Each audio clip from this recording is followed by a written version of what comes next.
So I wanted to do a video on hormonal acne. So I'm going to be starting a little series, you know, like documenting my hormonal acne.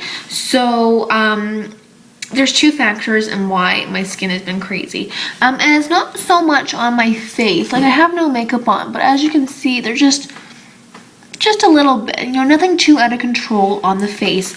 But what I'm experiencing right now is my shoulders.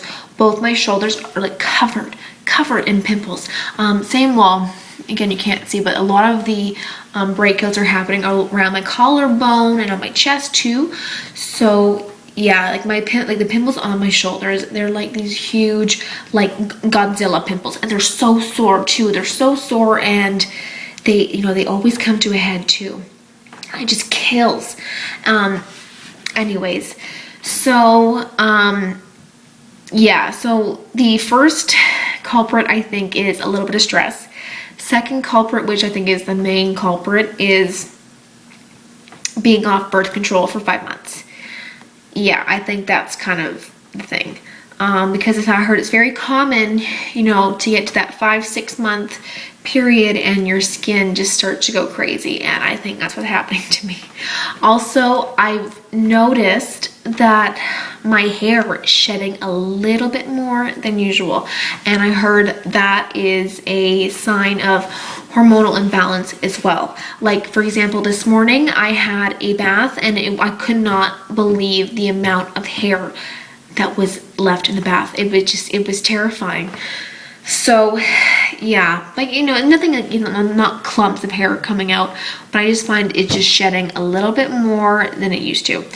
So obviously my hormones are a little out of whack right now. And I find sometimes it doesn't matter how clean your diet is, how much water you drink, or how natural your skincare routine is. Sometimes it's not enough. And, you know, especially if you are a long time acne sufferer too, sometimes it's just not enough. And my diet is pretty clean. I'm plant-based, raw tofu, 80-10-10 kind of thing. So yeah, it's just, you know, and I'm drinking around 4 liters of water a day. And then I have a really good skincare routine as well. It's super natural. So I've been looking into supplementation. I'm not really big on supplements. You know, I think I receive a fair amount of nutrients from the food I eat, since I'm eating a lot of raw fruits and vegetables. But I feel like I need something a little bit like a kickstart, you know. And so what I looked into was the DIM, like the ester block, and then I read stuff on what's called Vitex. So I'll start off with the DIM. So what it is like, it's a plant nutrient that's found in like cruciferous vegetables, but it's just in a capsule form. So, you know, you could eat, you know, tons of cruciferous vegetables, I guess, but you know what, personally, I wouldn't want to just munch on those all day. You know, I love cabbage and broccoli and onions and cauliflower, and like that's the cruciferous vegetable family. But, you know, there's only so much you can eat, right? So, what else? Oh yeah, kale as well. I hate kale, by the way. I hate it. But anyways, so you can just take that, the pill form. I also heard it has some soy in it. I don't know. I'm kind of weird on soy, so I'm not exactly I don't know. I'm not exactly sure about it. But if I were to choose a supplement, I think I would go with the Vitex. So it's a herb, and it really is good. Now these things don't contain any hormones in it, so it's all natural. But still, you know, even with natural things, you know, you can get side effects. But the Vitex is a herb that's found in the Mediterranean, and it's been used for centuries apparently. I just heard that it can help with the hormone imbalance, and I heard it's really good for fertility as well. So if you're having a hard time trying to conceive, and it's something you want to take. But yeah, so I don't know, I'm kind of on the fence about both, because I would much rather find a little more natural solution. Even though they are two natural products, I don't know. Sometimes I'm just eerie about it.